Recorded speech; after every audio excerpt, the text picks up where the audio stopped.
Yeah, on the Ball Spreads Prediction Show, coming to you guys live here on July 12th, 2026, where it is Sunday, where we're going to run it up and relax. We have three games to cover here on the late side of things. They'll start here in about 40 minutes. Let me go ahead and get this video wrapped up for you guys, get it posted so you can lock in, tap in, and lean the sides and reads that I am on today. All right, guys, I did not come to you guys a little bit earlier because I worked late last night. UFC, it took it out of me, man.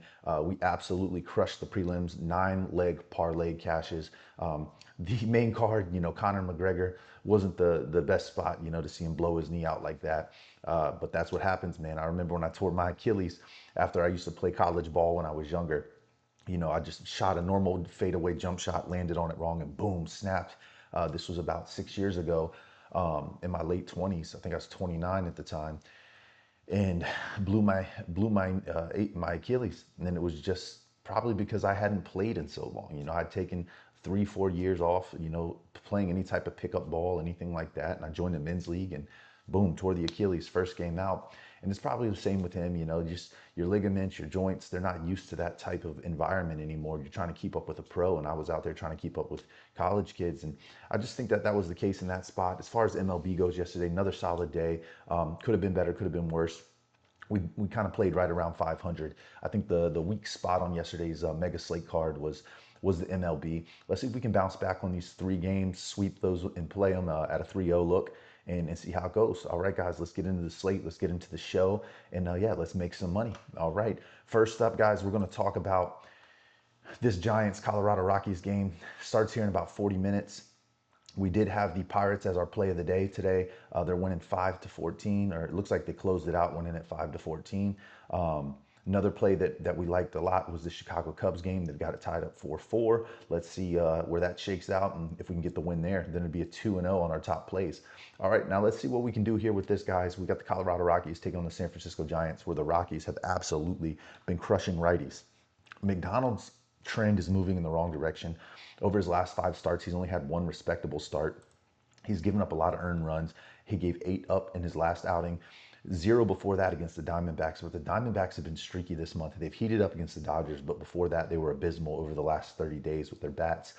Diamondbacks are heating up a little bit more. But in those other starts, 3-3, 4, 1, 3, and 2, McDonald's not been the same pitcher that we saw earlier in the season, where he had a much lower ERA. As you can see, his trend line is moving in the wrong direction. Lorenzen's moving in a more positive direction. Over his last 6 starts, he's had 4 respectable games, for my opinion on Lorenzen's status. He's not a pitcher that I love out of this rotation. Lorenzen and Freeland are both guys that I try to fade. But look, Colorado has got a plus 2.5 run differential. They're crushing righties. McDonald is a righty. Lorenzen has actually played much better on the road, sub-6 ERA versus his 8.5 in Coors Field. There has been some sharp money that has flowed in on this Colorado Rockies line. It's at plus 124. I think the value is there on that. So we're going to go ahead and add that to our radar, guys, here for blowout alert. So just before we do that, I just want to point you guys in the direction of going to the descriptions tab, signing up for blowout alert for free today. It is one of the best data and analytics sites. You can compare the pitchers side by side, see where they're at. It does say that the edge goes to McDonald overall on the season, but I do think that the bats can get after him for the Rockies. I do think that it's hard to look away from this run differential. And Lorenzen also has pitched better on the road. He's in a pitcher-friendly ballpark with the San Francisco Giants at Oracle. So, guys, I'm going to have to go with the Colorado Rockies here. Plus 124 is a lot of value. The engine edge is just slightly. And the main thing is that FIP, a 3.9 FIP to a 4.6. And then the San Francisco Giants, being at home, they do play better at home. I just don't think it's enough to really override the run differential and how well the Rockies have hit righties this month. So give me the Rockies here at plus 124. In such a game that is so close on the edge. I don't want to be on the side here with the juice at minus 150. Give me the Rockies at plus 124. We'll add that to the watch list. And yeah, we'll go from there. I don't really like the run lines or the over or under on this one. Just simply stick to that plus 124. Plenty of value there, and we'll take the Rockies. All right, next one up, guys. We've got the Arizona Diamondbacks taking on the Dodgers, where the Dodgers have been getting whooped up on. They've got Brad on the mound for the Diamondbacks today. He's only pitched 3 innings. He's kind of come into this starter role. He didn't give up a ton of earned runs in his last outing, But with that said, only giving up 3, it was more respectable than if they put Zach Gallen on the mound. Emmett Sheehan, on the other hand, has been kind of all over the place this season, but in his last 2 starts, very respectable, 5 Ks, only giving up 2 earned runs in his last 2 starts. I think Sheehan's turning the corner here. I'm not going to believe that the Dodgers are going to continue to get whooped. I know the Diamondbacks bats have heated up here over the last couple games.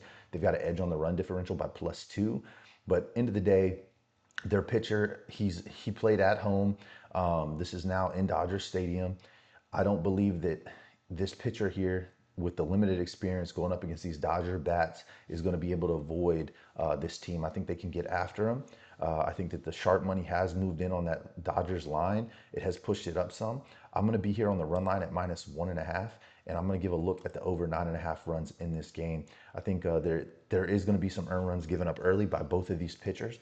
I think that we could see at the first 5 maybe like a 3 to 4 ball game or a 2 to 3 ball game, and you're halfway there to the over. So go ahead, give me the over on this one, and I'll lay the run line with the Dodgers. All right, that's where we're going. I think that the home field advantage, I think getting beat 2 games in a row handedly by the Diamondbacks, now facing a more weaker pitcher. They're not going up against Rodriguez or a guy like that actually is a decent pitcher in this rotation. They're going up against more of a rotational role type of guy who only is going to give you 3 to 4 innings. So I think the Diamondbacks are going to have their bullpen involved a little bit longer today, which is going to kind of help with that high scoring run environment, giving a look on the over. And then Dodgers -1.5. They get it done today in a bounce back spot play. All right, that's where we're going to go. And then the last game of the night, we're going to take a look here, guys. This is a tougher one to handicap just for the simple fact that Gausman has been giving up a ton of earned runs early, 7, 6, and 4. Overall, he's given up 15 earned runs in his, more than that, 19 earned runs in his last 2 starts, 4 starts, sorry. He's given up 19 earned runs in his last 4 starts. Toronto does hold a slight edge in the run differential. Look, Marquez, he's been okay at times. He kind of plots his way around in his starting role. 0 earned runs, 4, 7, 2, 0. You kind of don't know what you're going to get with him. I compare him to a guy out of like the Washington Nationals with Mikolos. There's games where he can get you, under 2 earned runs, but there's games where he gets blown up. I think that Toronto does have a slight edge on the run differential here. They also have a better starting quality pitcher in Gausman, even though Gausman hasn't been phenomenal here as of late. Fit 4.6 to a 6.1. This one here, could go either way. The engine edge is favoring the Toronto Blue Jays heavily here. My look on this one would be to the Toronto Blue Jays. I think that Kevin Gausman does get back, but I would give a look at the over first 5 innings. Give a look on that line, the over total for the first 5 innings. Toronto Blue Jays bats haven't been there consistently this season, but they have played here a little bit better as of late. So give me a look at the over total for the first 5 innings, and we're going to go Toronto Blue Jays here at -126 to go ahead and get the win today with Gausman on the mound. This is a bounce back play. He has not played well in the last few weeks. Spot play here for the run differential, as well as Gausman finding some headway here and getting a win. So give us the Toronto Blue Jays on the money line. All right, guys, that's pretty much it. That's the show. I'm going to show you guys around the app just a little bit. You can come over here to cases. It will build a parlay for you. Just go ahead and click refresh. Let's just do these last 3 games of the night, see what it builds for us, and that'll give you something to play as well on the player prop side of things. All right, let's see. There we go. We got a 4-leg. It's telling us to take Gabriel Moreno for a single, Freddie Freeman for a single, Jake McCarthy for an RBI, and Akamoto for an RBI. That's going to give you a plus 2,451 4-leg. I do agree with this play. I think that Jake McCarthy, like I said, they've been crushing righties. He's gotten a hit consistently in multiple games. His RBIs, he's got 5 of them over his last 5 games. I think that McCarthy would be worth a look on a run RBI, or you could take him for 2 hits, runs, or RBIs. That might be a little bit safer a play, but you give up some of that EV value at plus 220. Akamoto, we know he's got home run power. He's hit 3 home runs in his last 5 games. I think that he could get one today off of a guy like Herman Marquez. I think it's important for Akamoto to get that home run and drive his RBI in early. That's why I like that over total for the first 5 innings. I think that both these pitchers are going to give up some earned runs. I think the over total is definitely active for the first 5, and you give Akamoto a look for 2. I would probably just do the RBI with Akamoto and go with that one instead of doing the 2 hits, runs, or RBIs. But Jake McCarthy's a good hitter, so you could go and take a look at that one for him. And then Freddie Freeman, to hit a single, and then Gabriel Moreno to hit a single. I know there's a prop in FanDuel as well and DraftKings where you can take them to hit single, double, or triple. I think that's a good look for those guys on this play. There's your parlay right there, guys. Take a look at it. I'll expand it a little bit for you guys so you can kind of see it. It's going to be Gabriel Moreno, going to take him for a single, Freddie Freeman for a single, Jake McCarthy for 2 hits, runs, RBI, or you just take him for an RBI, and then Akamoto for an RBI. All right, that's the parlay generated by Blowout Alert for you guys. I do agree with it. I think it's a good look, especially 4 legs with this big plus money value. So yeah, that's pretty much it, guys. That's the show. Thanks for tuning in. All I ever ask is for you guys to drop a like, make sure to subscribe, and leave your baseball comments on these plays, these last 3 games, who you like, who you don't like. And then lastly, remember, today's show is brought to you by Novig. Spend 5, get 50. Use code word on the ball. That link is going to be posted in the descriptions tab. All right, I'll see you guys. I'll see you guys in a couple days. I'm gonna probably jump on here and talk about FIFA tomorrow. But yeah, outside of that, man, we have a little bit lighter of a week. Wimbledon wrapped up today.